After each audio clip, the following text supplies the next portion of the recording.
Prince Harry back in Canada this morning, just a few weeks after his last visit here. Our royal expert, Patricia Treble, joins us with all the details. So, Patricia, Harry is here to address a real estate conference. What more can you tell us about this appearance? Yeah, so this is the Ontario Real Estate Association conference. It's $500 a pop for tickets. They are still available if either of you want to pop down and hear him speak at the end of it. And a source said it's clearly a paid gig.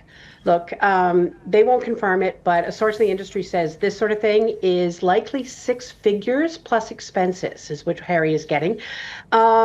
And I'm going to say I'm not crazy about the optics of this because of him being a rent-a-prince.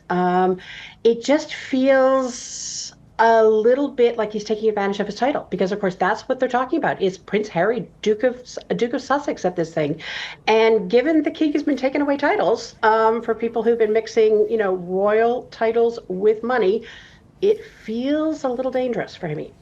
Yeah, Patricia, is this a real break then, obviously, from royal protocol where, when you're working royal, you're in service to the people and that you're not accepting things like appearance fees? Exactly. And this is why they left the royals, right? They wanted the half in, half out. They wanted to be able to do this and to do duties on behalf of the crown. And the late queen said, no, you have to be one or the other. And the fact that they're promoting his title and everything so heavily, that's what makes me a little bit uneasy. I mean, he's not doing it as Harry Mountbatten Windsor. He's doing it as Prince Harry, Duke of Sussex. And clearly this is a paid gig. Okay. And it'll be interesting to see what's next for him because this is the real estate conference. I just wonder what that will do for his price moving forward for events.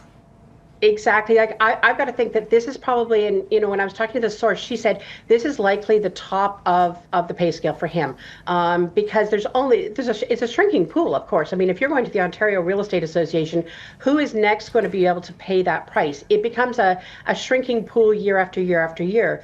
And if this is his life going forward to the foreseeable future, you can see that starting to slide right down. Maybe he's going to do international events though, because there's a lot, there's a lot of interest in royals around the world, and people are willing to pay.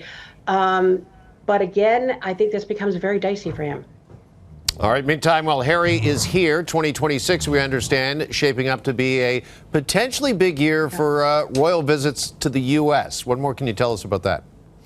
Yeah, it looks increasingly likely that the King Charles and Queen Camilla will do a return state visit to the United States, likely in the spring. Of course, President Trump was at Windsor Castle in September. And this is tied to the 250th anniversary of independence. And it has shades of the fact that his mother went for the 200th anniversary 50 years ago. The other thing is there's speculation that William and Kate will come in the summer. Now, I'm less sure about this because that would be very unusual for them to come right after the king and queen. I was looking at a calendar because I'm trying to figure out what would be the peg for this.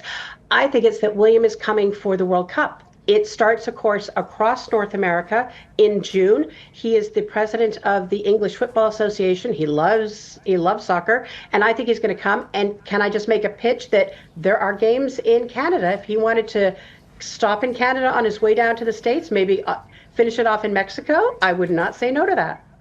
Oh, there you go. Patricia Treble making a pitch for William to come and be on the pitch here in Canada. Yes. Okay, we shall see. Patricia, thank you so much for that.